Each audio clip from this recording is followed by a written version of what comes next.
development of ideas and what you want them to look at before they come into you as the teacher, so that you have more effective time with them, okay, to do the learning. So that's just an introduction. But I am so glad that Georgia woke me up. And if I look a little asleep, I probably am. But I'm going to actually ask Georgia to start the program. Georgia happens to be both a board member of the Next Generation Global Education, which is the not-for-profit education organization in the United States that we work under. And she is an executive director of the Global Matrix Readers Theater. Georgia, thank you, and take on over. Hello everyone, this is Georgia. I come from Greece and I'm a teacher of English in a state primary school. I have been involved in GMRT since last May, at first accidentally, and then I bonded with so many people, and actually it became a lovely routine for me and all my friends. Keshav is one of them. I'm really happy about it. So what I'm going to do with you today is show you how we do a reading of a script, and then Tracy will take over. Let me share my screen.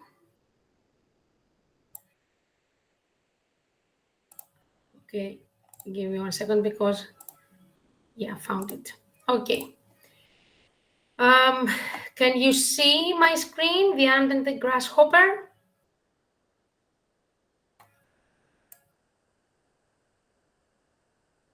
Can you see it? Can somebody help? Yes. Okay, all right. Okay, so if I scroll down, you'll see that it is a script. And we have the characters here. As you can see, we have 5 characters. Each character has their own unique color. For example, narrator 1 is always written in red, whereas narrator 2 in blue, narrator 3 in yellow, etc. So I need 5 brave people, one by one, to say that, for example, I will be narrator 1, I will be narrator 2, etc. Who would like to do narrator 1? Since I can't see faces or hands like that now, maybe Keshav or Tracy can help. Or maybe if you want, I can be narrator 1 so that I can start as well. And somebody else who would like to be narrator 2? Who would like to be narrator 2? I can't see the people. I don't know how to do that. On the Keshav, can you help? Okay. Yeah, I can be narrator too, no problem. Okay, so yes, yeah, narrator 3. Who would like to be narrator 3? Okay, may I be that one? Yes, Keshav, who is this brave person? Keshav Jairam Kayastha. Okay. You remember your narrator 3. What about the ant? Durga, I can't pronounce the name and I just lost it, but they said they wanted to read. Yeah, it's me, Durga Singhurum. Ah, good. You want to? So narrator 3, we have narrator 3. How about the ant? Who wants to be the ant?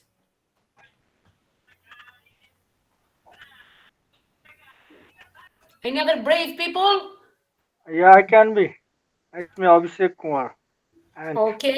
Okay, so you are the ant, and we need one more person for the grasshopper. Who would like to be the grasshopper? So what about me? Okay, may I be the grasshopper? Deepak. I had given my name already. Yeah, I know. Durga had given his name. He's been wanting. Durga. Oh, okay. Oh, I love it. I love people fighting to read. This is awesome. Tracy, can you revise the names as well? I am narrator 1 and Kesab is narrator 2. Narrator 3 is who? Jairam Kaista. Okay. The aunt is who? Abhishek Kumar. Abhishek. Okay, Abhishek, you are the aunt. And who is the grasshopper? Durga. Okay, so I'm starting. Remember that the way you're feeling now, because you might be scared a bit or shy, this is how our students feel, especially when they read in front of unknown people. I promise you, even if I am a teacher of English, I will never tell you, hey, you said it the wrong way. You just let yourself free and try to enjoy it, okay? Are we ready to start reading? Yeah. Okay, so I'm starting since I'm the narrator 1. On a beautiful summer day, a grasshopper sat and sang a sweet song.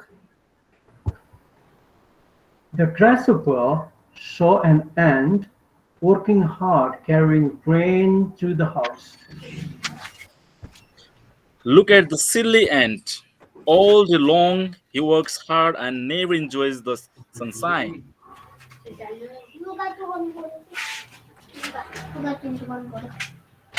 Narrator 3. Jairam sir, you have to read. I read the second one, the grasshopper. Oh, sorry for that. Okay, Oh. now,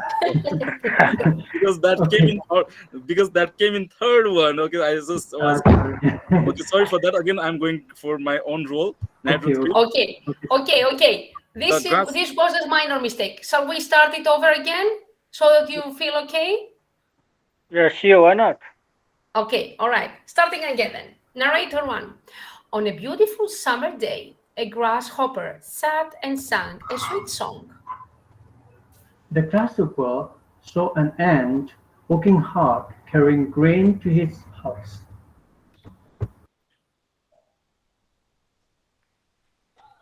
Durga sir.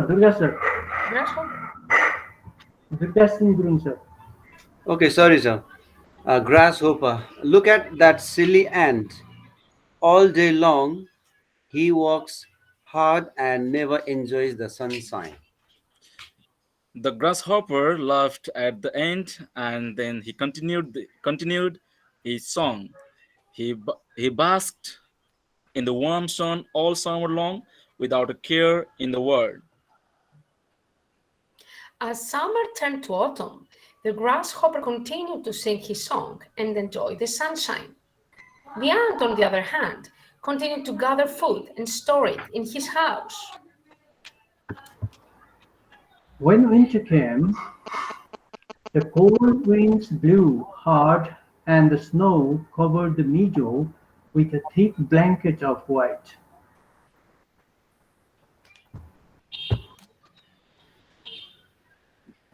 The grasshopper the grasshopper tried to find food, but of course he found nothing. It didn't take long for the grasshopper to knock upon the ant's door and beg. Please help me. I have nothing to eat. I shall starve without your help. Okay, my dear Mr. Grasshopper, all summer long I worked hard carrying food to my home while you played in sunshine. I won't share my food with someone who is so lazy. I was busy singing my song. I was making beautiful music. What should I know? What should I do now? The ant thought for a moment and then said, I suggest you dance. And the moral of this fable is You must do the work before you take the time to play. And okay, let me stop sharing. All right. So, any first feelings on your first reading? Who would like to tell us something? First of all, do you know the story? Who wrote the story, or do you have it in Nepal? Can somebody tell me?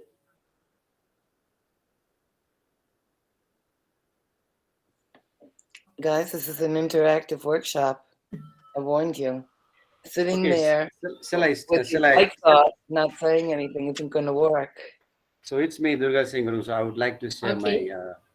No, actually, I was confused while I was delivering. Okay, so you had given me grasshopper at the end, so I was thinking that my name would come at the end. So I got confused, and I didn't know the actual meaning of the story as well because I was shivering for my chance as well. So at the very beginning, so let's say overall, it was somehow harder for me to go through my chance as well. Thank you. Okay.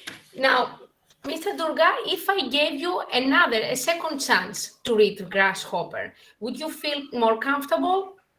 Of Would you? course, of course, Oh, it will be a privilege for me to get another chance as well. all right. Now, imagine that this was your second chance. How did you feel? First of all, was I strict towards you or the other people who read it? Hey, Durga, you didn't say it correctly here, or you forgot your turn, etc. Was I like that? No, actually not. You didn't say anything else. You didn't point at that one for me. Okay, but you understood that you made something wrong all Yeah, by yourself, right? yeah, yeah. Okay, very good. Any other opinions, or if you have heard about this story or what you have learned from this short story? Who would like to tell me? Okay, shall I share my view, please? Yes, please. Yes. Okay. No, first of all, again, I got confused that I did choose that third one, and I that came in third one, the grasshopper. I was confused to read the third one or the grasshopper, so I read that grasshopper. So the same, I think, same mistake maybe made by our student also. That was a great warning for us as a teacher. Mhm, So that, mhm. and as a teacher, you actually again uh, went from the first that I became a little bit easy for after that. I feel that a little bit easy for that. That means that skill or teacher must have. I think as I learned today that whenever a student make some mistake, then how can we make them easier? That how we have to think not like that. Oh, hey, you did mistake like that. If you point out that again, we harass the student, I think. So, and whenever I went through the my role as being the third one, I just read my line. I didn't actually understand those those story, the whole the theme of the story. But at last, when it came to the uh, uh, how we what we learned, or what was the what at the last the conclusion, only that I understood that only that conclusion I knew. The whole story I didn't actually get in the first reading. So that was my experience. Thank you.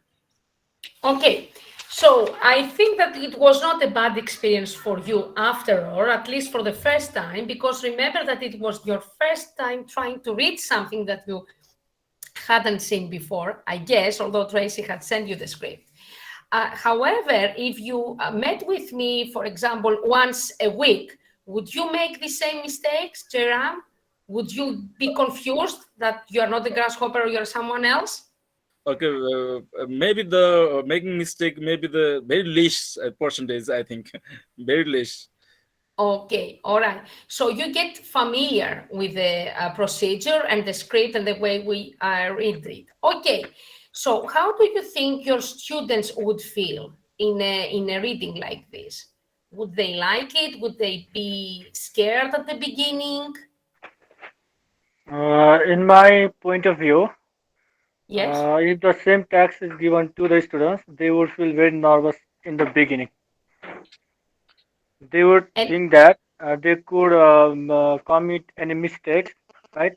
So they would be feel very nervous to the best of my I knowledge.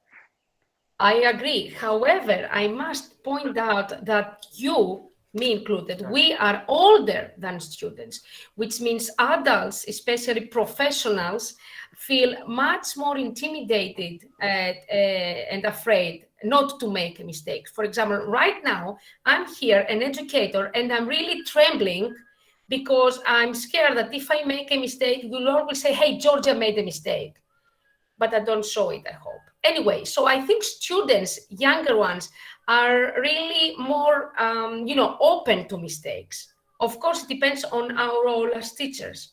So If you don't know the story, it was written by Aesop, a Greek storyteller in the very, very past, and it talks about what it said at the end. The moral of the story is in the end. Work before you play, or else you'll starve to death. And we chose this really, really short script because we wanted you to become familiar with the procedure for the beginning. I think that the feedback so far is positive. Remember that you did it only once and you did quite well. Remember my behavior towards you, not that I'm the perfect one. I just telling you that I never said, hey, you did a mistake, this is not your turn, etc. And remember that I'm sure that during your second reading, you would be far better than the first one. Okay? So Tracy, over to you. I think my job is done for the time being. For a minute, but I just want to go back. I hope you were listening to each other. When you use the GMRT, there's a process. And you just talked about it. The very first thing that usually happens is everybody's waiting for somebody else to jump in and say they're going to do something. Nobody wants to read yet because they may not be ready.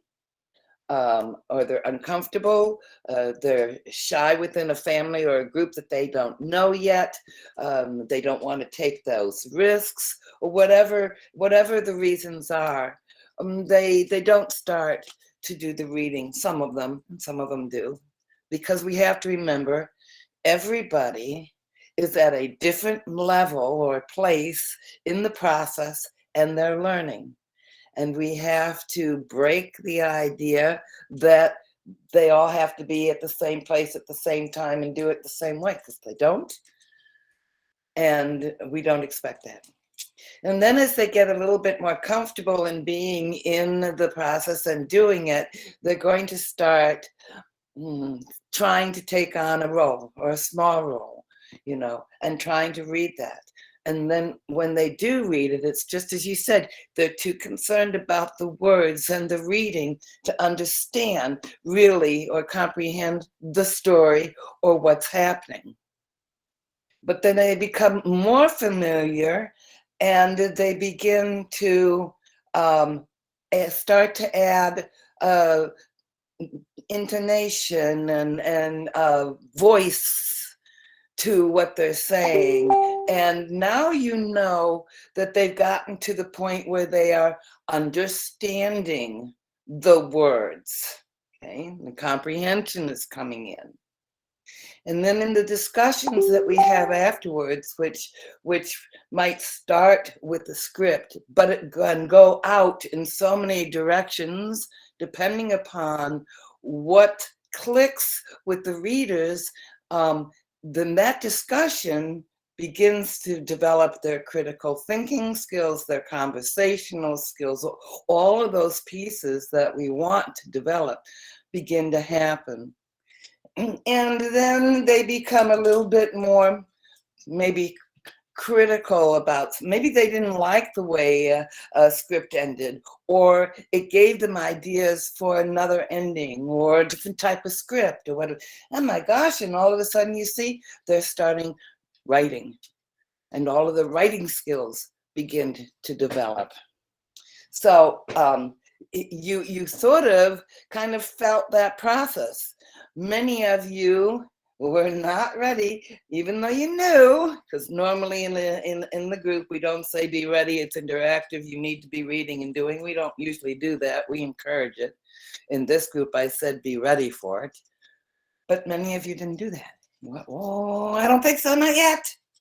Okay, but how many of you that didn't try it when we started might be more willing to try it now? Because you had the chance to listen and watch. Any of you that didn't read, do you feel like, oh, well, that wasn't so bad. I could do that too. I want to try that. What do you think?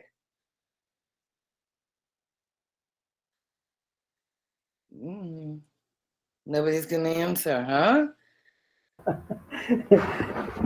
Dear friends, can you share your yeah, opinion, or let's have more interaction? If we just stay silent, it becomes like a webinar, one-way webinar. How is the situation of our teaching learning activities going on? I could see that many of the teachers over here, like Purna Bahadur and other friends, they teach other subjects, not only English. So maybe we have a, yeah.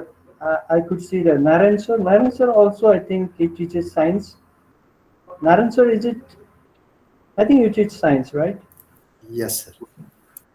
Okay, so teachers have different subjects here. Maybe We're going to we get into have the, that. yeah, we have the common question that how we can do this in other subjects. Anyway, We're gonna get into that. We're gonna get okay, into right. that. First of all, you have to understand the process, and you have to understand what GMRT is. We didn't after reading, we would go back to the script and we talk about how many of you feel you are more like the character of an ant. And what is the character of an ant? How do you relate that character to human characteristics? And the same with, do you know a grasshopper? Who'd rather kind of just, sit back on the boda and watch things go by and, maybe have a drink or whatever, because that's the easy life. How many of you know people like that or see them around, grasshoppers? So we start to talk about, how does that character relate to characteristics within humans? And is it good to be all ant or all grasshopper? Or do you have both? Okay, so we're starting to go into more discussion and so forth. But the reading just sparks the discussion. And so I'm going to share with you, well, first of all, one of the things that you were asked to do was to tell me what problems face our learners in education, as well as you as an educator. And I can't pronounce people's name. Thapapa? Thapa? How do you pronounce that? Thapa. Thapa. Thapa. Was the only one that sent me anything.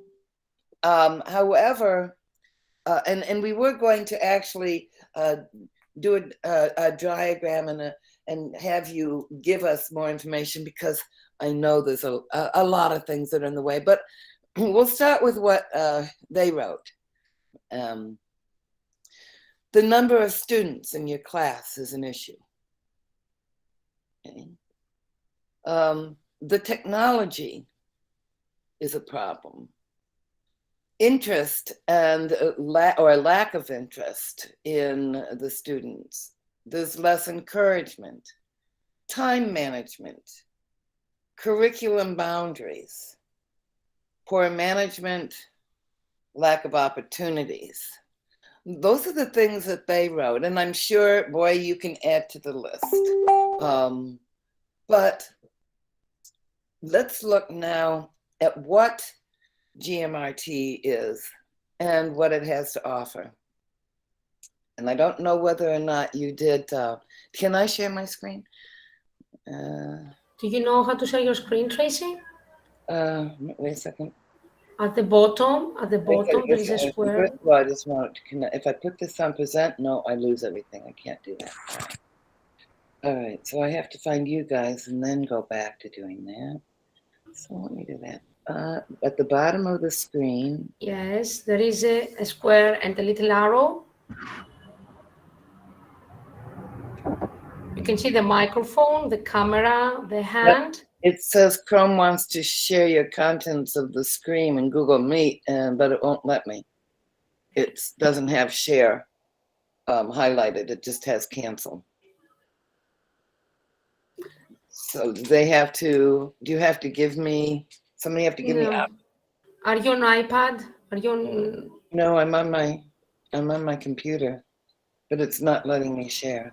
Have you sent me your It's presentation? shared with you, I think.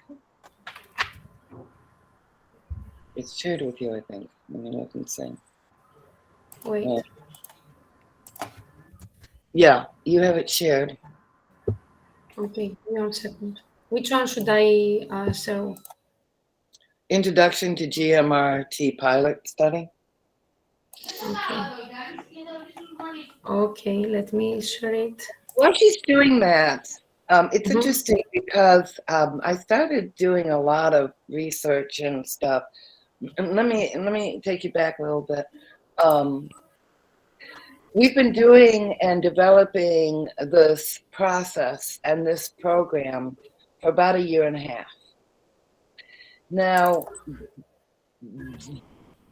this idea, but not to this extent, I used when I taught back in the 1980s. In fact, all I used when I taught in the school system was textbooks, literatures, readers' theater, and the community. I didn't use textbooks at all. Everything was done through this. And it worked really well. And that was before we got to where we are now, so much later. Όχι πάνω. Can you find it? Yes, I have. Okay. Give me a second. However, as in all things, we make a theory or a hypothesis. So I'm going to give you my hypothesis. If you use GMRT embedded in your curriculum on a regular basis, as we help you to do, your students will perform on exams and in other curricular areas above all other students that don't have access to it. That's a huge hypothesis, isn't it? I'm telling you that this is going to increase your learners' ability to learn and how they learn above all the other kids that don't have this. That's my theory. However, yeah, that's good. Okay, that's fine. I don't have control of it. That's the only problem. Just let me know when I need to change the slides. Okay. But in any case, you know, it's great to make a theory and it's good to make a statement, but you have to have a way to prove it. You have to have documentation and you have to gather the data. And once that's done, if in fact you've proven your point, then you can move it out into the schools. You can address ministers of education. You can go to state. You can do that and say this should be a part of your curriculum. And you talk about curriculum and the boundaries of curriculum in one of the problems. And there's such a huge range of stuff that we expect all of our kids to know. And the question is, do all of the kids need to know all of those things, okay, to be successful? And are they being overloaded with more than what they need to know, given what their goals and their passions and what it is they want to achieve? Again, lots of questions. So to prove this, we need to pilot it. We need people who will be a part of a pilot team and will work together with their group and with the other group to do the GMRT as we directed, embedded in the curriculum, and then we document that so that by the end of the school year or in June or whenever we get together and can compile the data to show whether it does prove the point or it doesn't. So GMRT actually stems from, as I said, Next Generation Global Education. That's a U.S. not-for-profit education organization. While I was getting ready to try and put together something about the pilot, like everything else, in the philosophy of the matrix, what begins the learning process is asking questions. The learner asking questions about things that they want to find answers to. That's not typical in our education system. Our education system says we have the answers. We're going to tell you what we want you to know. We're going to tell you the answers we want you to know. And then you're going to pass the tests because you know the answers. Do you understand what I mean? Okay. It's not unusual in Nepal. I've been there. I've been in the schools. I know how it works. It's not different in India. Been there. It's not different in Africa. I've been there. It really isn't different in the United States, although everybody wants to think it is. Because as teachers, we're trained to tell and deliver. So now we're going to stop telling and we're going to start asking questions. So you're going to start to be a question. And in this process, I came across something called aesthetic education. Aesthetic education. Let's find my little chat box, and I'm going to write that down in here for you, that you can see this. I have changed the slide, Tracy. Oh, I didn't want to see it. Can you see it? I can. I didn't want you to change it yet. Oh, I'm sorry. That's okay. That's I thought you wanted me to. No, I wanted to know if they'd ever heard of it before. But since I didn't get a chance to find out if anybody had ever heard of it before, let's look at what aesthetic education is. It's actually one of the 5 major branches of philosophy that deals with the study of art and pleasuring one through his or her 5 senses. And in learning, we really only use, reading and sometimes talking as our means of learning. But to really get involved and understand things, the more senses that you can use in the learning, the more that material becomes theirs and they can use it. So let me just read to you. It says, the incorporation of the arts across the curriculum in a way that fosters a heightened awareness of and an appreciation for all that touches our lives. And an intentional undertaking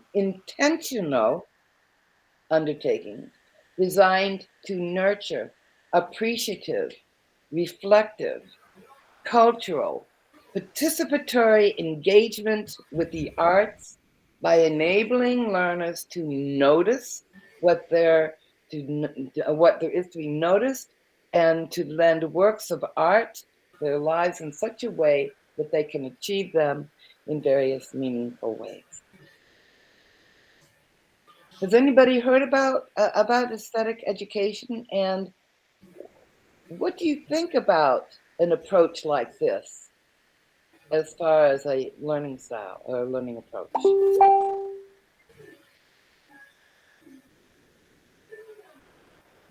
People, you're not responding.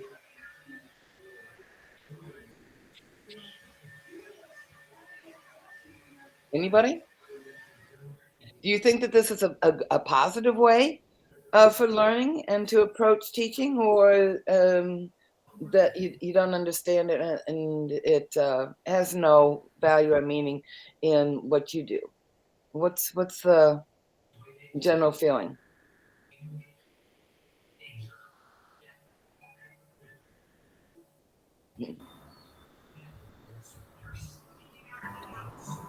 I think the major thing to remember is like appreciative, reflective, cultural, participatory engagements.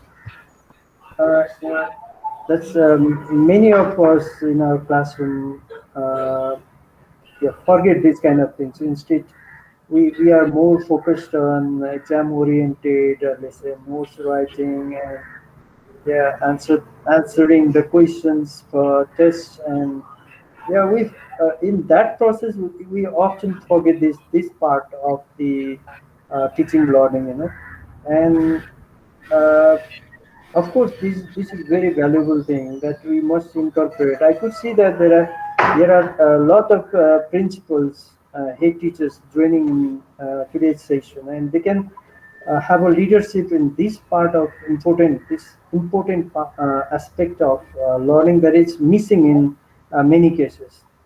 What do you think, friends? Yeah, can you share your ideas on this part?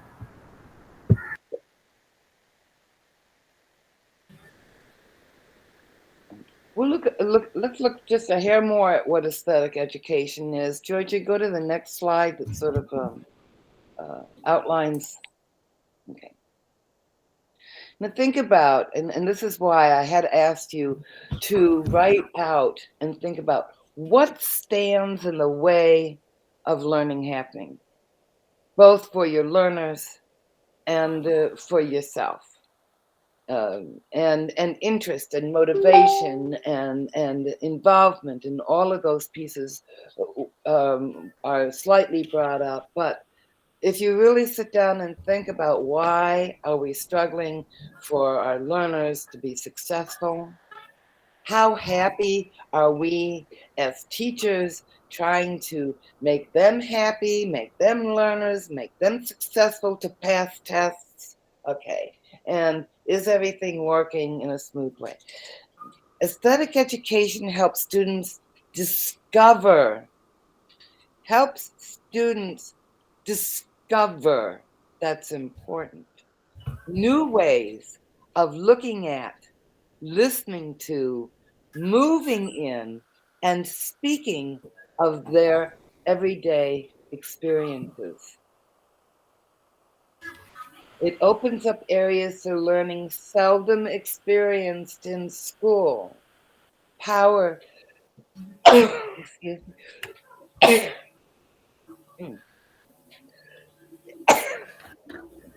Excuse me. And if you read through that, I don't need to read these things, but the self-esteem gained from the experiences that teach self-respect and mutual respect. Oh my God. You mean as educators we should worry about our learners having self-esteem, having self-respect and mutual respect, that those are important? I thought it was just the science and knowing the terms. I thought it was just math and knowing the calculations. Okay. You mean they're supposed to explore broad relations of human relationships? Why?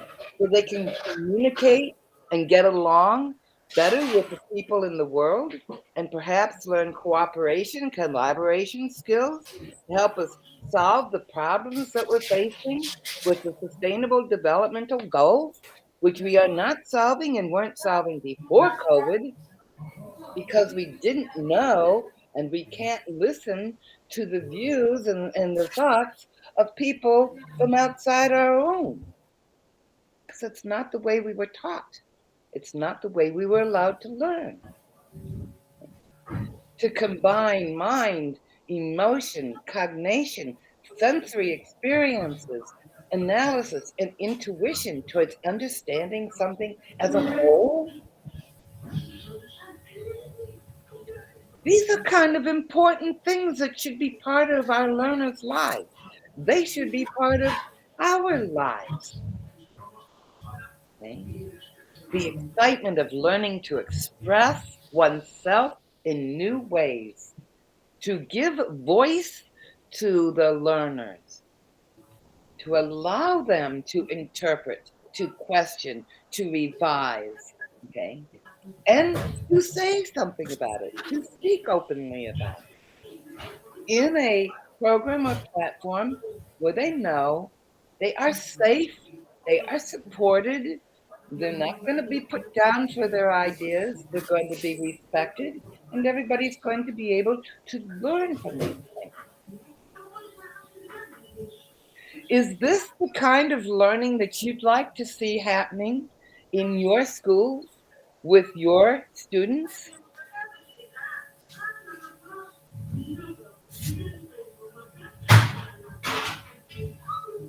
What do you think?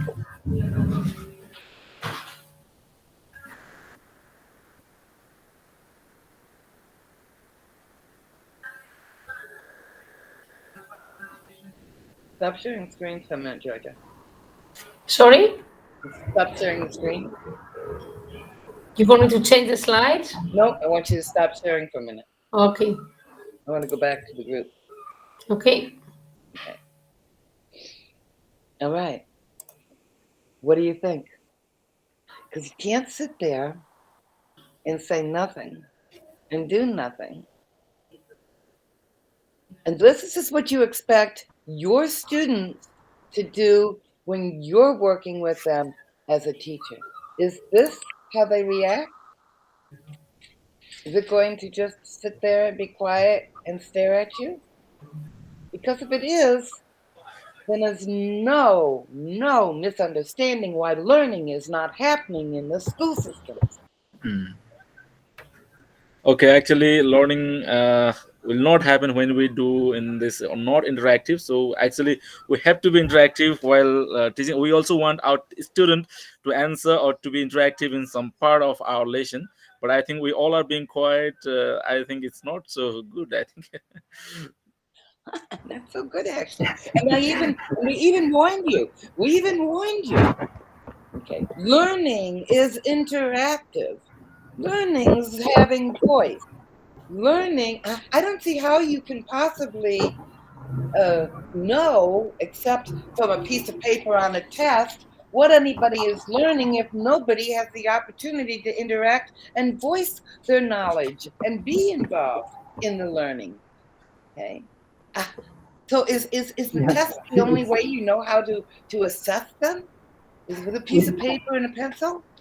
we are more habituated to this quiet classrooms, just like silence in the graveyard, and we expect the students pin drop silent. Nobody speaks, and teacher delivers and gives a one-way traffic. I do know. I do know. I saw it. Not only did I see that, I saw the teachers going around with sticks, and they would go and they'd hit the table as somebody was talking to somebody else.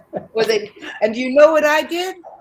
And I don't care where it was, whether I was in Nepal or I was in Africa, I took the stick, I broke it, and I handed it back to them and said, never come into your classroom again with a stick. No wonder. No wonder learning isn't happening. No wonder kids drop out at the age of 9, 10, or your teenage years. They're gone. They're either mentally gone because you're offering them nothing that makes them feel successful or happy or engaged or like they're going to be successful. You are offering them nothing to stimulate them to learn or want them to learn. And so your dropout rates are huge. Your suicide rates are huge. And doesn't anybody ask why? Don't you want to know? Shall I Why? speak, Tracy? Yes, dear. The government of Nepal has introduced later grading system to reduce murder cases and other serious cases.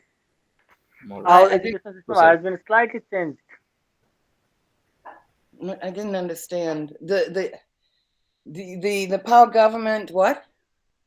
Our government has introduced later grading system to reduce such cases. Yeah, yeah. Um, Everyone is promoted. um, and I'm going to say something that's probably blasphemous. Do you want to please your government, or do you want your learners or those people you're working with to be happy, successful, motivated, and capable in their adult life to move forward? What are your goals for your learners? What do you want for them? You need to Uh, think. in in my point of view, learning should be sustainable. Is what? Learning should be sustainable. I didn't I can't see you. That's part of my problem. I'm afraid I can get accents better when I can see the person talking, and I'm not understanding exactly what you're saying. Can somebody help me? Abhishek sir, can you yeah, Yeah, switch on? I'm Yeah. using mobile data, sir. I have Oh, very okay, poor okay. internet. Tracy, he's trying to say that the teaching learning should go or should become sustainable, lasting for long, lifelong. And he was also sharing us that uh, recently the government of Nepal has introduced the later grading system instead of giving the students or evaluating the students on the basis of scores or numbers, marks in the exam. I'm Uh, Marks. I'm Marks. that also helps to reduce the discrimination between the students or among the It students. does? It really? That Yeah. helps reduce discrimination? Can you explain? Can you explain that to me? How does that help reduce discrimination by giving people letter grades based on tests? How does that reduce discrimination?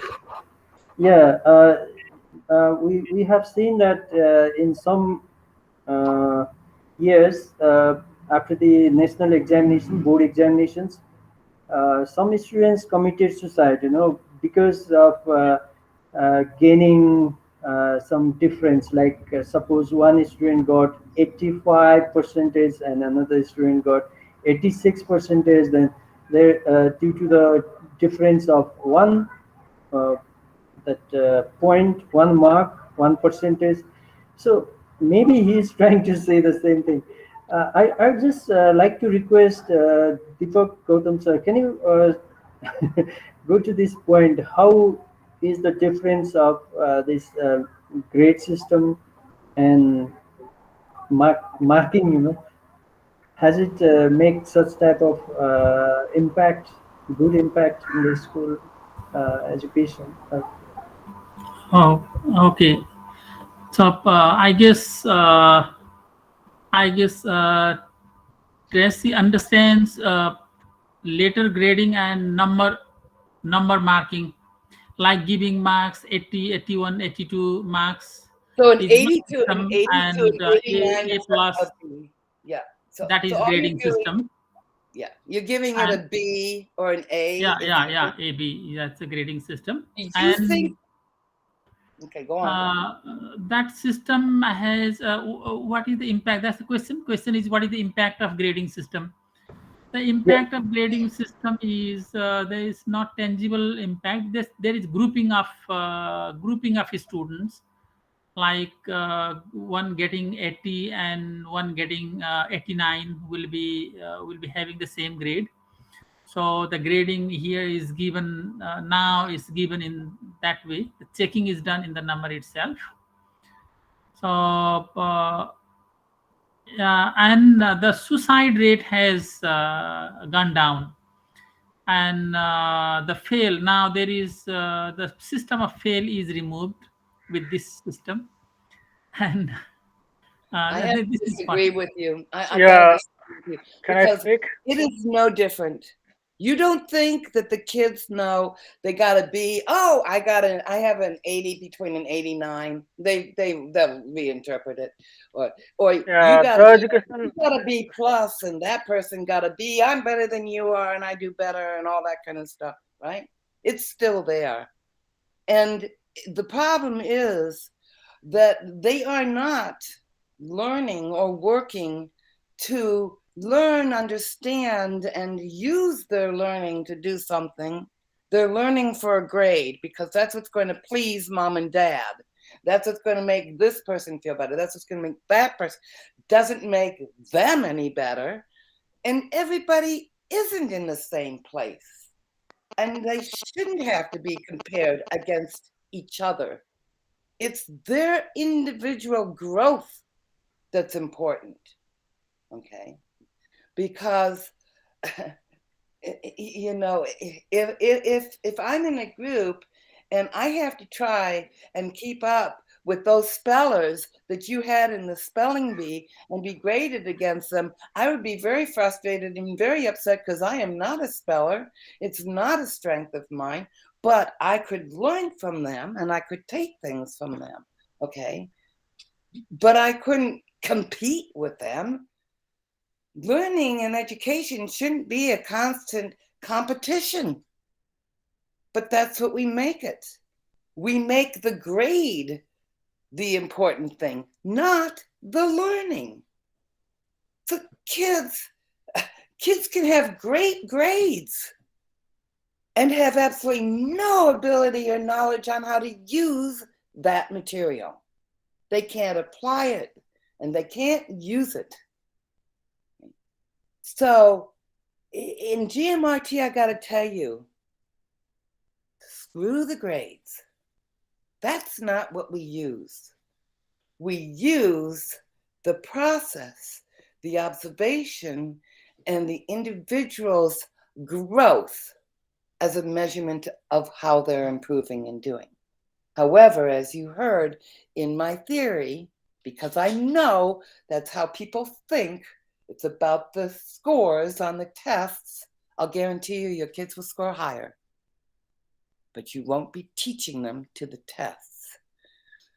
Okay? And I'm going to show you why they're going to score higher. And they're not only going to score higher in English and language arts. And remember, English and language arts includes reading, listening, speaking, conversing, writing, all in English in a manner that you are communicating your thoughts and things to other people.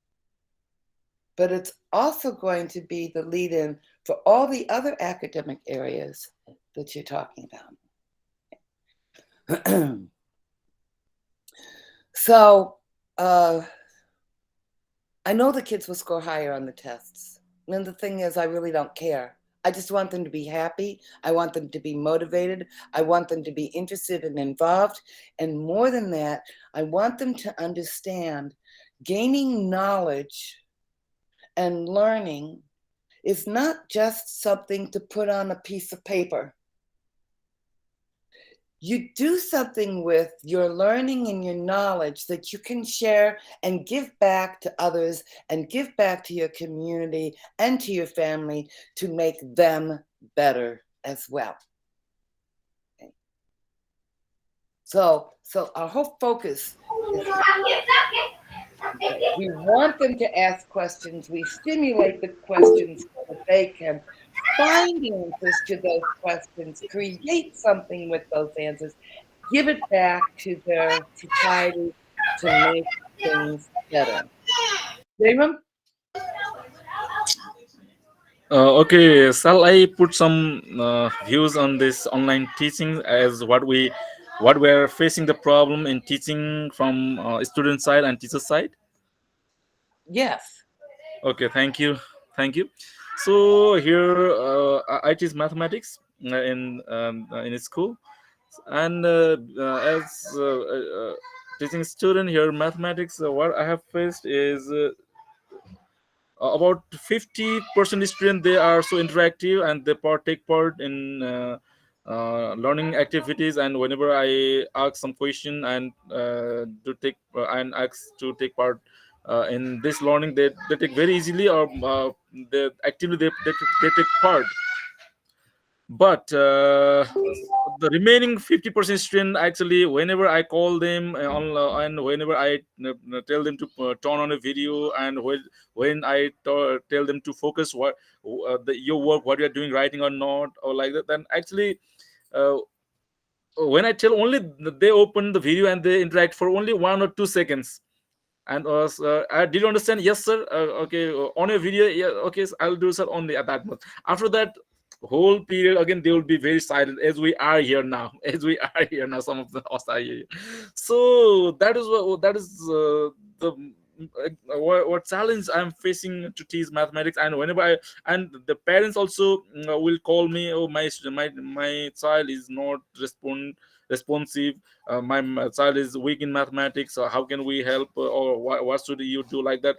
I get call from parents. So it's still I have not got that 100% remedy for those students, those 50% students who are actually out of the learning situation in online. And whenever I talk to parents, always they ask about okay, when the school will open physically, and that will be better.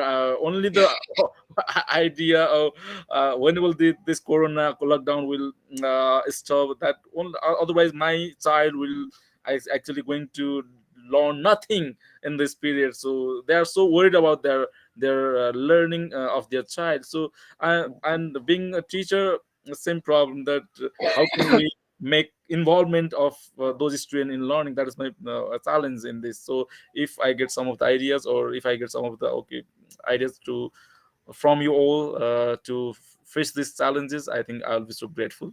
Thank you. Okay. Okay. Um, we haven't been doing it right for so many years, but it's comfortable.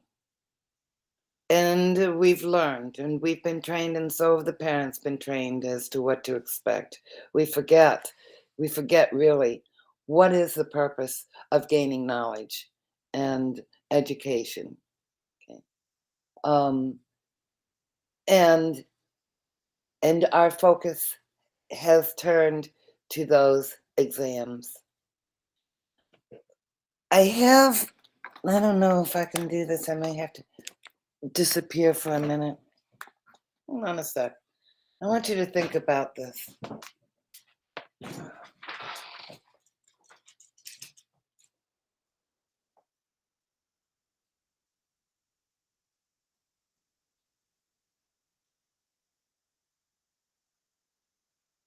Food for thought, I think. That's why we keep silent. And yes, maths is a dry subject, isn't it? Yeah. Okay, Georgia, what time is it now there? Is it 3 o'clock? It's 3:30 here. 3:30. Yeah. One of the things you have to remember is you might have thoughts and ideas about how something is going to go and plan, but if you allow the people you are working with to express, to discuss, to talk, to share, I tell you, it always goes in other directions, and you need to allow that to happen. So here we have a student, okay? We'll even make him into a bright-eyed, he looks more like a Martian, but that's okay. There he is. There's our student. He comes into you empty of knowledge, or that's what we think. I mean, that's generally, the attitude is they come in empty. And our job is to fill them with the knowledge that they need to have, or that we think they need to have. Let's just give them a little bit of math. They need that. We need the science. We need the language arts. We need the social studies. We need the history. We need the whatever it is. And by the end of the year, we have done our job and we have filled the student up with knowledge. I don't know if you can see now. See how full they are? Happy students. Okay. Now we ask them to take what you know, and I want you to test that. Put your knowledge here onto this piece of paper. Let me know everything you think you know about these things, okay? Because I know they've been studying hard. They've got these tests coming up, and they have to make sure they get the grades so they can take what it is that they're supposed to remember and put it on this paper. Okay, put it on this paper and pour that knowledge right into that paper, and there it is. There's my test. Here it is. I can hand it in. Well, I got a B. That's great. But what do I leave with as a learner? Nothing. Because we are forcing learning on them so they can take this rather than letting and helping them discover things, talk about it and explore things, ask questions, maybe make changes, be able to start thinking critically about things. Okay? Now, when they leave, learning is from inside and it's theirs, and they can go and offer it to others. And it's not empty. Okay?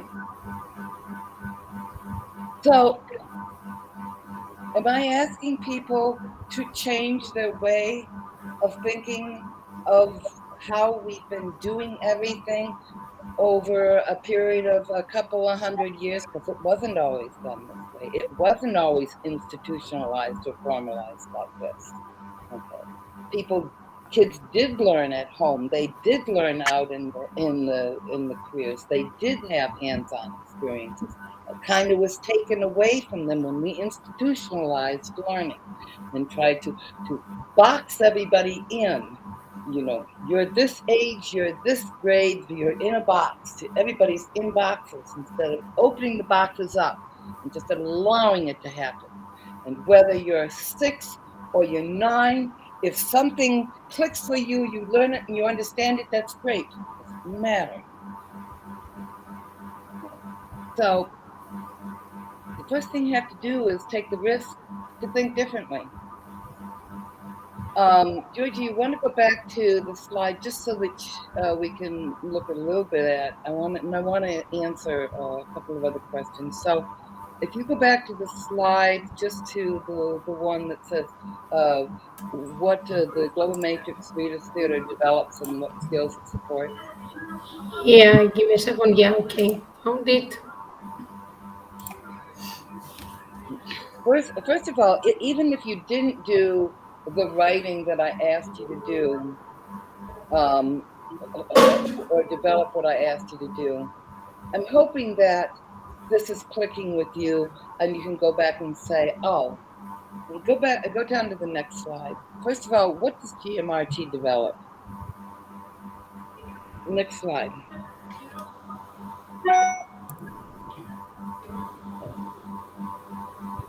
Yes, it does develop English language art skills. It develops all of those: the reading, the listening, the communicating, the writing, the speaking in English, which is critical because it is the way things are going as far as if you're going to work or live in today's society, English is the most common language to be able to do that. What I have seen in my travels is that although they know it's important and they have English medium schools and so forth, the kids really do not understand English. They might be able to read it, but they don't understand it. When I helped kids prepare in India for their exams, I used ones that I could find online as supports. They could read the words fine. They had no idea what they were really reading. How is it you can test them in math in English, and in science in English, and in all of those other in English, when they really don't have the in-depth understanding to critically think about what they're being asked, and you know, so there's a problem with it. So it develops all of these skills. One of the things I was going to ask, oh, and the next slide actually shows you the type of environment that the GMRT is. That Shall I change it, yeah, Tracy? we actually developed as a group what it looks like. Okay, what does it look like to be learning in this kind of environment? Do you see words up there that kind of ring true as far as, oh, that would be nice? That's something I'd like for my learners to. That's something even I would like. I would like learning to be exciting too, because oftentimes as teachers, we're turned off too because of how we do it and what we have to do.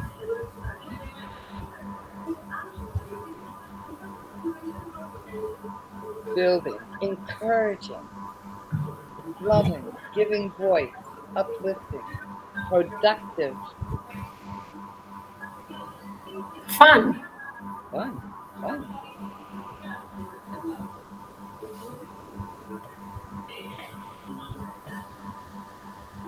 And I want to go to. I'm a science teacher. I don't see how it's going to work. Well, I'm a math teacher. First of all, you might be a math teacher, but does math only involve numbers? Is that all there is to mathematics? And really, shouldn't learning be more holistic? Our life isn't compartmentalized. Oh, right now I'm going to sit down. I need to do my checkbook, and therefore that's math. Or I'm going to go out and do the grocery shopping I need to rent. That's math. We don't think like that. We're a whole person. We're holistic. Learning needs to be holistic. So one of the things I asked you to do was to look at the ant and the grasshopper and write down see, I didn't put an introduction here. Right. Our scripts have more than that. They have an introduction. That introduction is really what is the spark of what it is we might want to be using this to lead into for teaching. And one of the things you were asked to do was just to write down the different categories or the different things that you might be able to teach from the script. Did anybody do anything with that?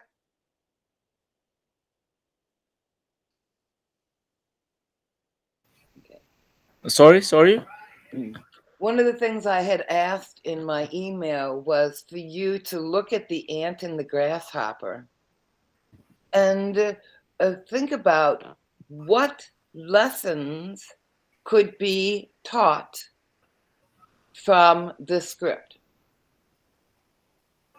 Okay, this is all about that last lesson that I just that read by me. That was you have to. Okay, yeah. But you know what? I didn't think anybody was going to do it. And I didn't think they were going to do it for two reasons. They didn't have time, they didn't take the time, or they didn't understand or they really weren't clear. So I started to do the ant and the grasshopper. Again, you do not see in this script that we read the third part to a GMRT, and that is the introduction. Okay.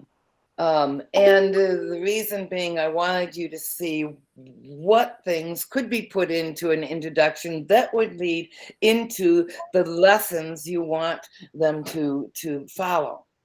So I started doing a map, and when you're doing a script, as Keisha knows, the first thing, of course, is to write, adapt, or put the script into the GMRT format to hot link vocabulary words that are in the script that you want them to know. Because even within the script, there are hot links there for people so that they can hear what a word sounds like, read what it means, or you might be actually looking specifically at idioms or whatever, and they're highlighted. Okay, so the script also is used for teaching.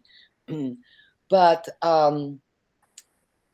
so I started, and then the next thing is to ask questions. I start to ask questions about things when I'm reading a script. And those are the questions, when I ask those questions, that I use to develop that introduction. So, Georgia, if you skip down, because I actually did this at the very end, slide 10, I wanted to see if they would do anything and come up with it before I shared it with them. So let's just go to that slide 10. 10. There you go. The ant and the grasshopper. Well, the first thing that's pretty obvious as far as lessons that you can teach is about science, insects, and the bodies, the types of animals, the anatomy, the social skills of them, and so forth. And the same with the grasshoppers. Okay, but then you can also go over here and compare in real life the similarities and the differences of both insects. How are they the same and how are they different? Or you can go over here and start to identify personality traits and characteristics from the story. Okay, now these are all areas of study that you can, comparing the live animals' behaviors and whether or not Aesop incorporated their actual behaviors into the character of the script. Oh my goodness, grasshoppers make vibration and music rubbing their wings. Vibration, tone, music, science. Okay, stringed instruments. What about if something vibrates at this rate, what's its tone versus this rate, what's its tone? Oh my gosh, opens up a world of things for music. What about the seasons of the year? What makes animals do things at certain periods of time because of the temperature of the climate? Okay. And what are those things and what effect does it have? Well, the migration, the hibernation, all of those things, okay? We can cover them all. And what about the seasons? What's your winter like compared to my winter? Temperature wise, and is your winter time the same time as my winter time? And how does that compare geographically? Now you've got geography and that kind of stuff that you can bring in. And what about the temperature changes over the years? Let's look at our fall temperatures, winter temperatures, summer temperatures, spring temperatures over the last 25 years. Let's look and see what they averaged out, because you can find that online. There's lots of tools here for them to be able to use.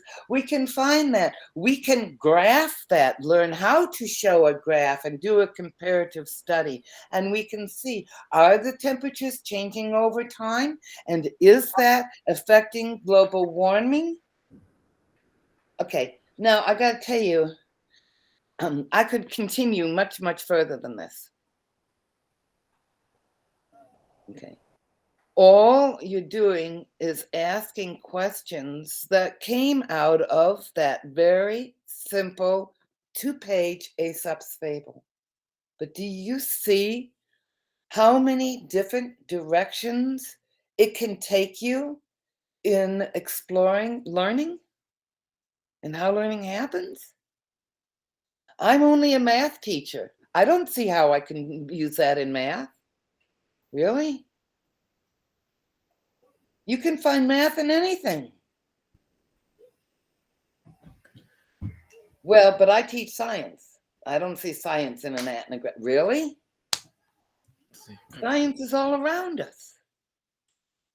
To only know to look into the textbook and follow what the textbook is doing instead of understanding these things are all around us. But we just don't use them.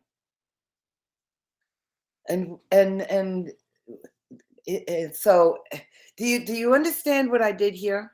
Okay, actually, this is my, I think, my problem that I cannot see any mathematics in this story of grasshopper, as you just mentioned, grasshopper and ant. Actually, it's just when you just told about everything, there will be math. If we find, I again went through the story again, and just where I can find math. Just, actually, I didn't see anywhere math. So I think that is a problem of math teacher. I think as being math teacher, just I need to search everywhere math. So I think this is one of the striking point for me, that okay, whenever I see something, I need to search something somewhere math, some part maths in some lesson. So actually, I think somewhere I'll find at last. Okay, I think I'll go through and through this over and over. I think I'll find somewhere. Thank you. Well, first of all, remember, as a member of GMRT, and certainly as a pilot, you're a team. And you're not having to find everything all on your own. George, you want to stop sharing screen? Okay. And you aren't the only one that's developing the scripts or developing the introductions. Okay. That's all part and parcel embedded in the process in GMRT. Okay. And as those scripts develop, they're put into a library that you have access to. Okay. And you pick something out and you say, well, this is really cool. I think I really want to do that, but I'm not sure how I can incorporate such and such a thing into it. You just send a message to your GMRT family and they'll help. You don't need to develop and spend hours developing lesson plans because they're already there. Let me see if I can find where the ant and the grasshopper is without me having taken out the introduction, so that you can see. Okay. Now, it was really awesome when I was doing my latest facilitating workshop. Again, ideas come from, one thing sparks another idea, sparks another idea, sparks something else. So I'm thinking, if I present the script to the group with no introduction, and we talk about it and we discuss it, and then I tell them to write the introduction that they would write for that script. Okay. 3 people, same script. We did the reading, we did the discussion, and now I want you to write the introduction, because that's the last piece. I got 3 totally and different introductions. One came from the idea of communication and what happens if you don't speak the same language, and what other forms of communication are there, the body language and this type of language and that type of language and so forth. And you went into exploring that. And someone else went into the exploration of something very different about characteristics and of things and so forth. So, it really depends on the person who's manipulating and working with the script, what clicks for them to be able to write the introduction. And I can't share my screen. This is really frustrating because I can't share this with you. Darn. And you don't have it. No, it just won't let me share. I have to be made a Is it on Google Drive, Tracy, again? Maybe you can share the link here in the chat. No, it's one of our scripts. It's one of our scripts. It's not up there. But anyhow, so the introduction that's attached to this script talks about Aesop's fables and what they are. And then it asks something. It says, are you an ant? Do you tend to finish all your work and then relax? Or are you a grasshopper and would rather relax and procrastinate about work? Well, there's an article that's attached to this that actually talks about and compares different types of personalities. Okay. And so there is and was an introduction, but I left it off. And what's really cool is that as people interact with the different scripts, they find something else that they could write an introduction on or use to stimulate and create the exploration of learning. And we have the ability to attach more than one introduction onto the script. So as we build our scripts, we also are building introductions that look at learning from different aspects. GMRT and what we're doing is not set in stone and finalized. It is developed by and for the people who are using it. It grows as we grow.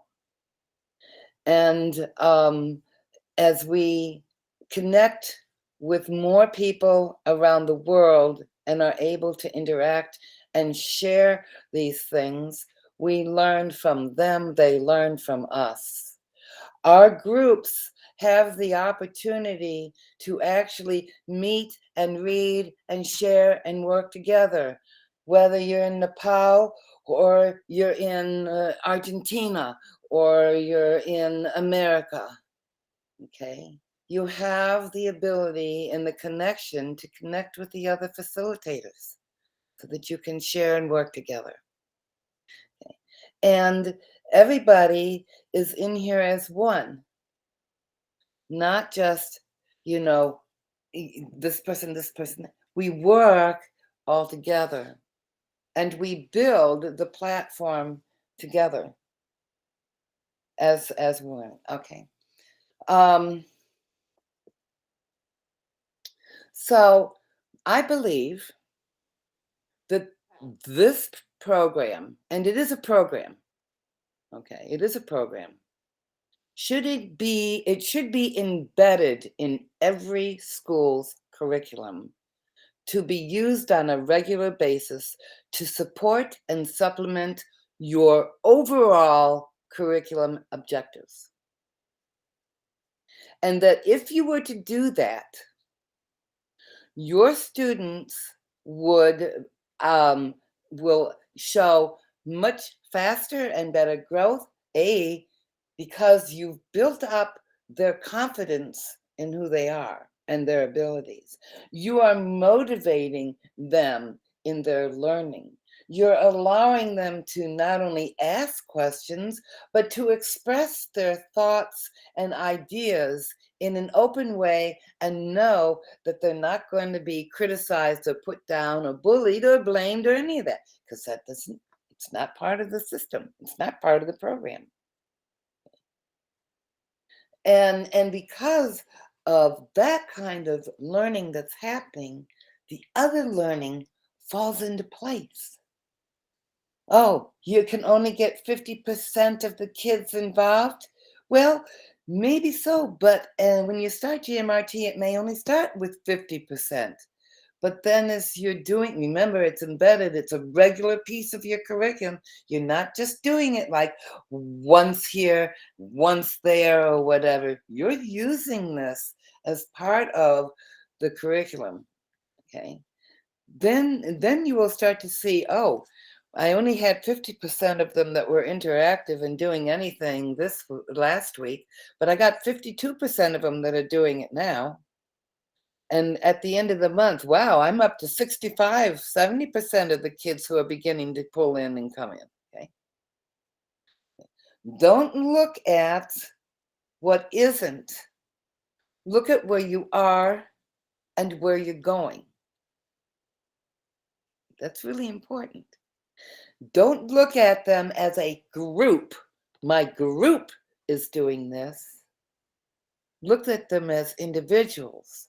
Wow, today, Purna actually decided to read, hasn't read in 4 classes, but today he decided he wanted to try. Okay. And when you were assessing, it isn't assessing just from what you're seeing, the improvement is in the growth. It is also what they are seeing as their improvement and growth. And you're keeping a portfolio and documentation about what they're doing and how they're doing it and how they're feeling, and so are they. You know, you just talked about when I first started reading, I was very uncomfortable and I was shy.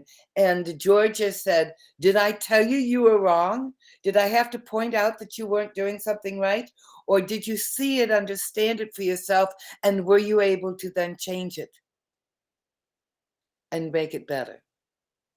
And where did that change and that learning come from? Because somebody from the outside said, "You did it wrong, you don't get an A, you've got to redo it, you know, or whatever." Or did you say, "I felt like," or "I understood," or you're making those I statements, and you're taking, you're taking that learning onto yourself. It's your learning. It's not because somebody pushed it on you. It's natural. It's exciting. It's fun. Learning becomes unthreatening. And now we look at, what do we do with this for parents and family? First of all, GMRT works in any kind of groups. I would love people who would like to start a parent group, GMRT, pilot study. I'd love somebody who wanted to go out into the community and do a GMRT with community members, because they are all part and parcel and pieces of educating our kids. And if we're leaving them out of this thinking and this experience, they're not going to understand. And then that's when you get this kind of thing. Okay. It's important that remembering that we use this and work with all the pieces of our support system, and that's something you understand if you have gone through the matrix and understand the philosophy underneath it, because that really is what holds this up and what makes it work, is that understanding. And so, can you see now that there can be math?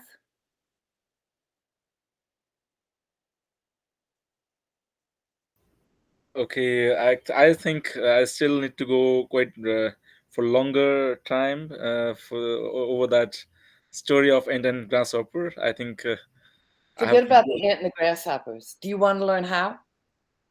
Okay, grasshopper actually worked and enjoyed sunshine and didn't actually thought for future that it may happen and I may be out of the stock of that food. But ant, what a grasshopper told about, and that, oh, you have to enjoy sunshine and uh, forget about this food and others to stock it. But later on, again, the grasshopper went to ask food with and that's what this story all about, and we have to work and before we play, that was the moral of the story. But where I can find mathematics here, actually, it's still not coming in my mind, actually. Okay, I want to source it for later for I want to go Okay. tomorrow or day after tomorrow. I'll read this. I think I need to read this more. And You don't need to do that. I just asked you simply, do you want to learn how to be able to use this to stimulate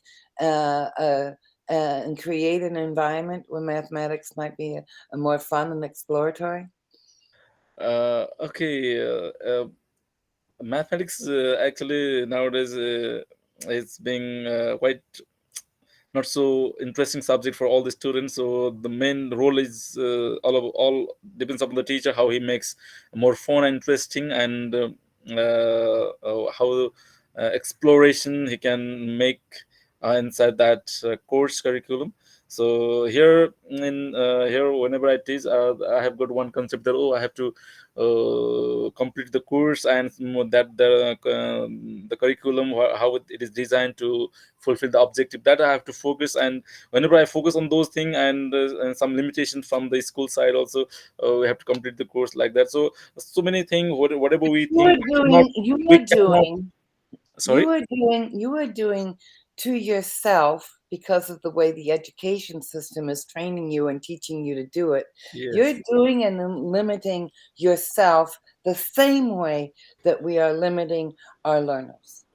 Yeah, yes, I think when I join in GMRT, I think I may be finding myself a little bit professional, or a little bit more knowledge filled with how can we engage the student in, and how can we explore, make the student explore more on mathematics, I think. So I think I can get more help or knowledge from that, I think. You know what's really funny is that even after we do things, things come to us. One of our facilitators in India who just graduated, Ekta, she did the gingerbread man, and afterwards, as we were talking, she said, "Oh my gosh, I could have gotten fractions in there.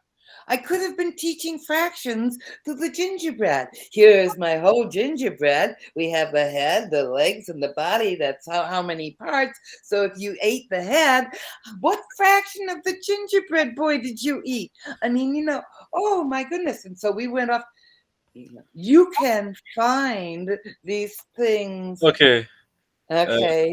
I'll interrupt you now here. So whenever you just gave very nice example, and I think my mind, in my mind, one thing is striked about mathematics, what we can find in this story here. That means what maybe the ratio of the size of grasshopper and ant. Okay, maybe there. Yes. Okay, There you that, go. yeah. That's it. You see? Yes. Yes. We are so limited in our thinking. We aren't allowed to be creative. We Mm, aren't allowed to be outside the box. And so we don't let the learners get outside the box. And everybody is unhappy and nobody's enjoying what they're doing mm, because it's drudgery.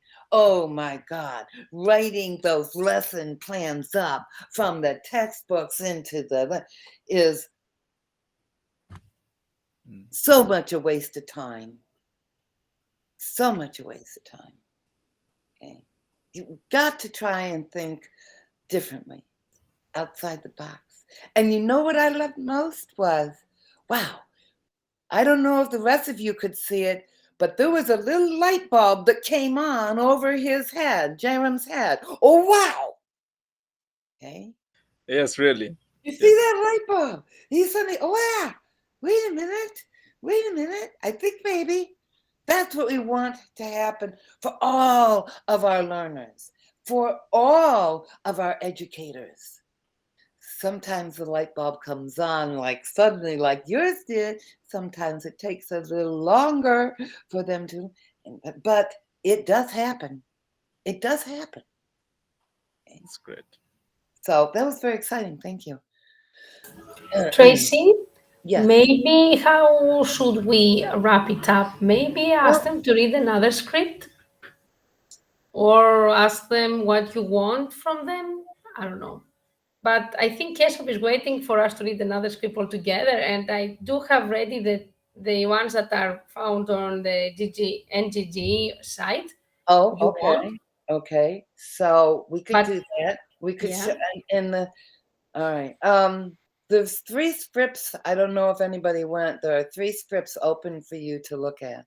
And uh One script is the conversion of a children's story, just like The Ant and the Grasshopper, and that's if you give a pig a pancake. The second script was written from a story that I found on indigenous species that I recreated into a script. Okay. And the third one was an entirely original script that was developed based on a famous educational personality here in the United States who had passed, whose name was known as Mr. Rogers. Okay. So please go and look at those, because anything, and everything has a story. Okay. Think about your festivities right now in your festival. Is there a story behind it? Is this something that we could put together into a script that would allow other people to read and understand and experience what it's like in the festival? Or what about some of the conflicting issues that we have in the world today? In America, Black Lives Matter. Okay. It's like this. You know, people are saying all lives matter, and they're saying Black lives matter, and there's this confrontation that goes on. Okay. But if you put the story in a script, people take on parts. They take on roles, and they start to begin to see things from other people's point of view. Okay. And it dispels that conflict and opens up the opportunity for people to communicate and speak honestly about what's going on. And from that, to maybe resolve and come up with ideas on how to fix it. So there's an immense amount of possibilities that GMRT opens up for you as learners, for you as community members, for you as parents, for you as educators. Okay. So which script do you think you want to try? I would go for the Lily route because it is about the tribes, etc. And I can share my screen and I can show them the introduction. Okay, Lily Root was an interesting one for me to do, because it actually ends up being a script within a script, a play inside a play. Okay, see if you can figure out what the two plays are and how that works. Okay, I'm gonna let George. Here I am again, but you're going to help me now. Let me see if I can find what I want. Okay, the Lily root. Can you all see it?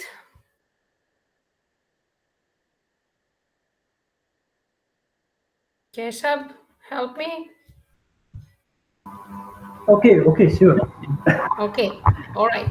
So before my starting again, I would like to show you what Tracy talks about. The introduction is here. It was created by Tracy Hanson, but if I want to have a different introduction, I would write a different one, and then here I would put my name. Anyway, and these here are highlighted because if you click on them, you can learn different things. For example, if you don't know what a cat's cradle is, you click on it and you find that it's the thing that kids play with their hands and a piece of string, etc. I'm not clicking on it now because I don't want to waste your time. But it's on the website. You can actually go and have a look at it. So we have how many people here who need to read? Can somebody tell me according to the square boxes? Okay, shall I be one of them? Okay. Can you tell me first of all how many characters we have? Okay, Is, 5 characters. is it 9? Characters. Nine, I think. It is 9. Oh, Yes, nine characters. excellent. Okay, 9 characters. All right. So we have 9 characters in different colors, each one of them. I would like Tracy to no, Tracy or Bawana to be Emily. Bawana, are you there? I thought I saw you before, but I think she has internet connection problems.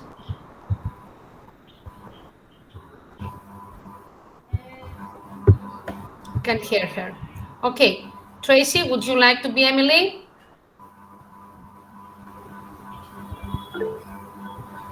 Yes, I'll be Emily. All right. Who would like to be Hattie? Come on, people. Now you know the procedure. Help me out here. Hattie.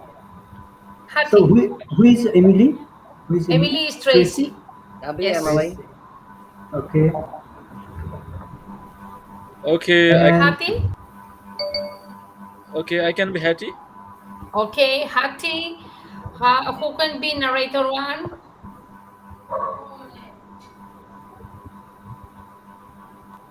can I? Narrator one. Can I be that? Yes, of course. I can't see who Okay. you are, but by all means, narrator two. Okay. Keshav for narrator Keshav is one. narrator one. Okay, narrator two. Who wants to be narrator two? May I, Georgia?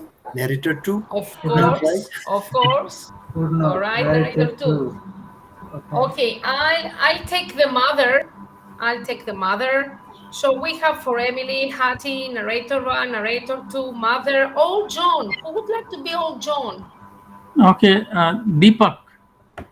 Okay, Mr. Deepak, you are old John, although you're not old. Shomis. Who wants to be Shomis? Somis. Come on, people, be brave.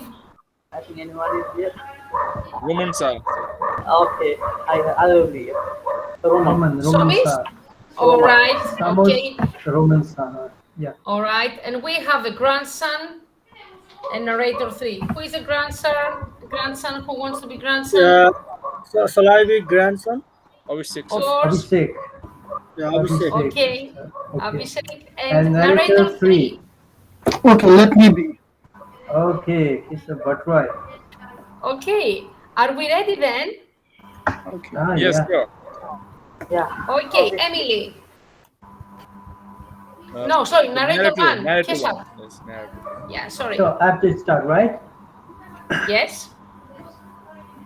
Emily Muskrat was 10 years old. She lived with her family on a reserve in Manitoba, north of Lake Winnipeg. Emily has a younger sister named Hattie, who she often looked after. Tracy. Okay. I'm sorry, I didn't realize you started reading. I had to sneak off to feed my dogs who are saying you haven't read it yet. Okay. Would you mind starting again so I can be present? Keshav. Okay, let us again. Emily Muskrat was 10 years old. She lived with her family in a reserve in Manitoba, north of Lake Winnipeg. Emily had a younger sister named Hattie, whom she often looked after. My father works for the First Nations organization as a community health worker. He visits First Nations communities to help develop local health programs. Our mother is a teacher's aide at the school.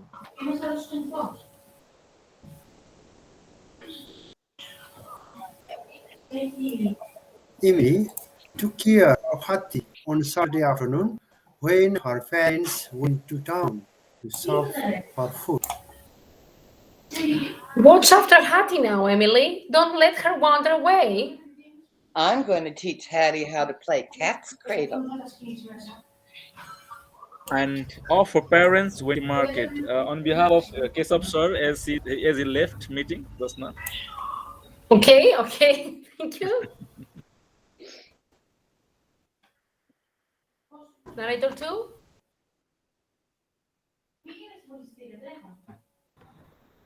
I think we are lost. Which one is it now? Narrator two, I think. Okay. Purna.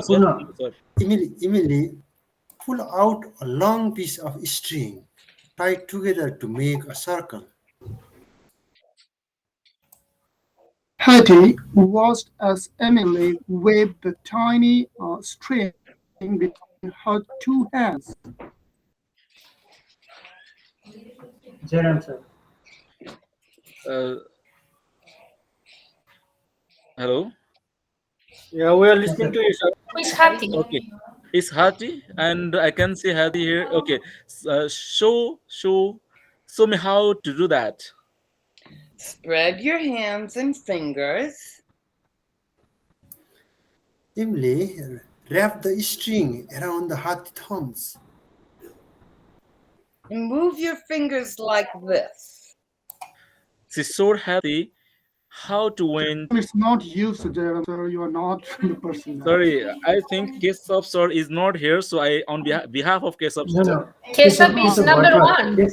Kesab is narrator I'm one. here, man. Kesab Bhatwar. Keshav Kesab Bhatwar. Bhatwar. Okay, I'm okay. here, man. I sorry for that. Yeah, Okay, no, I just it's nice that you have already learned. Exactly. Because first of all, GMRT can either be in a virtual group or it can be face to face. It doesn't really matter. But we do know virtually that sometimes our readers come and go and they drop off, and as you get to know it, other people will sort of just jump right in and pick that role up and keep it going.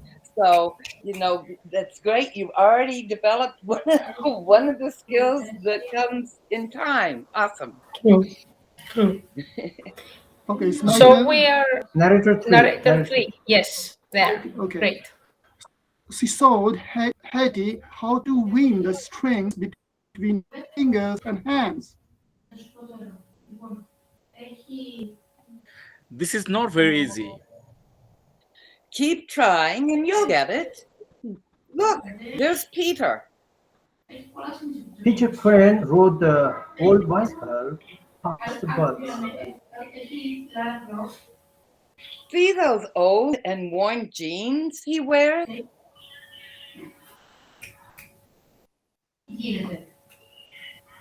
Hattie? Jairam sir. That's what he wears when he plays and rides his bicycle. Neither girls spoke to Peter as he went by. As the two sisters were playing, old John walked along the path by their home. Look, old one, I made my first cat's cradle. I told you you could do it.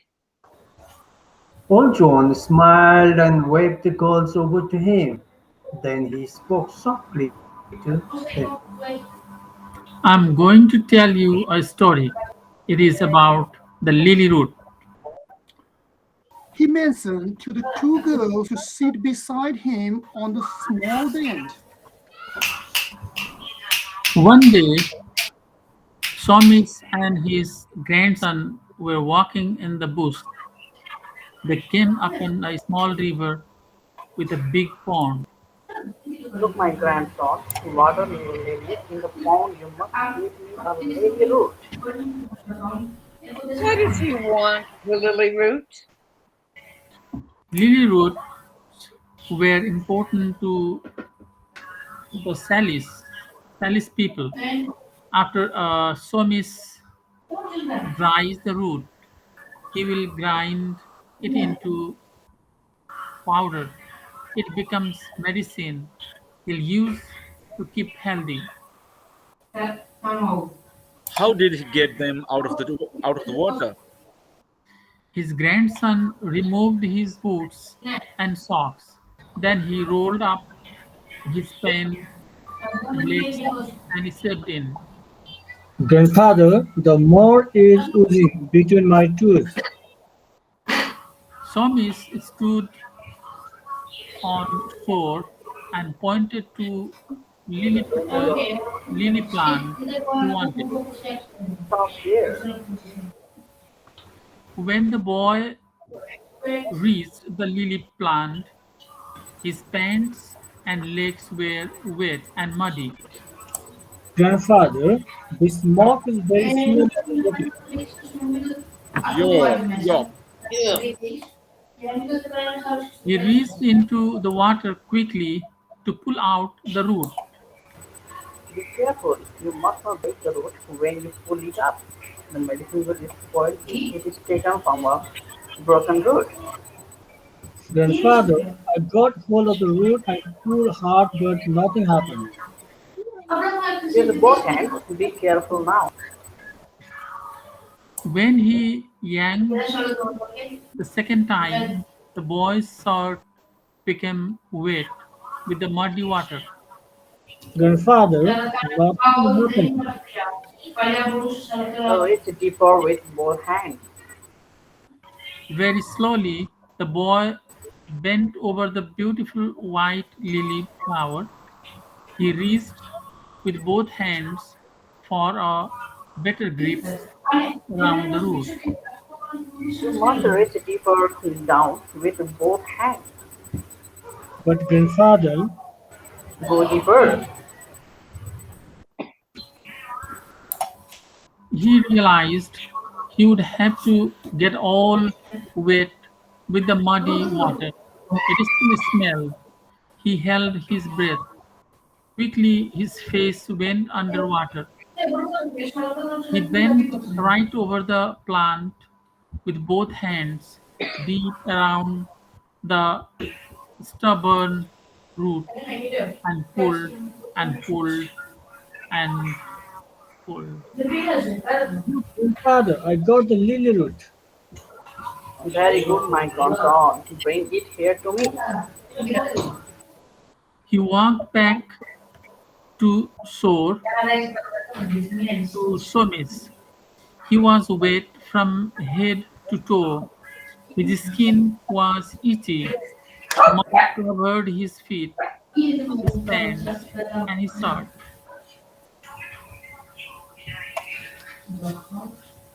Tracy? Emily, Emily, sorry. Maybe he gave it to his grandson.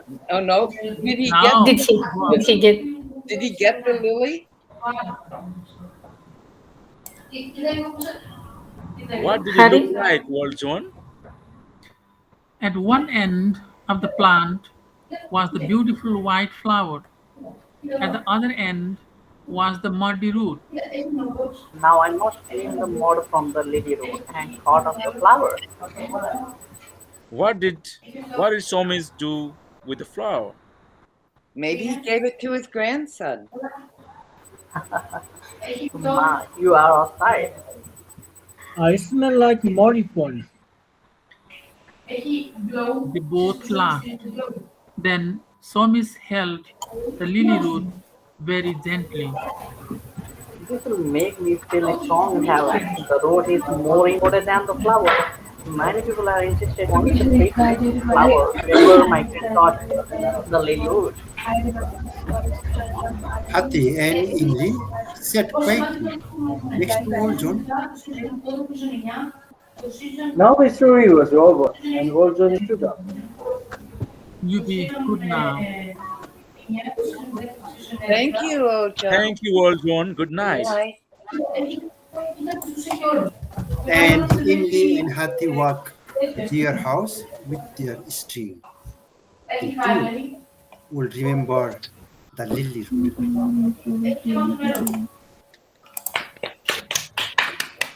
I must say that I am amazed because, first of all of you had to read, and all of you used your tone now in a different way. Someone who was Somis laughed. It said laughing, and he said, ha ha ha, Roman, see? And Roman someone style, else, yeah. and when Kesap went away, someone else said, Kesap is away, so I will take narrator one for him. And so we didn't tell you anything. You did it by see, it was attractive, Romansa. And And only the second time. And Depkar, when he was waiting for the other character to jump in, because that's what those dots meant, okay, he just kept on sort of saying and fading out until the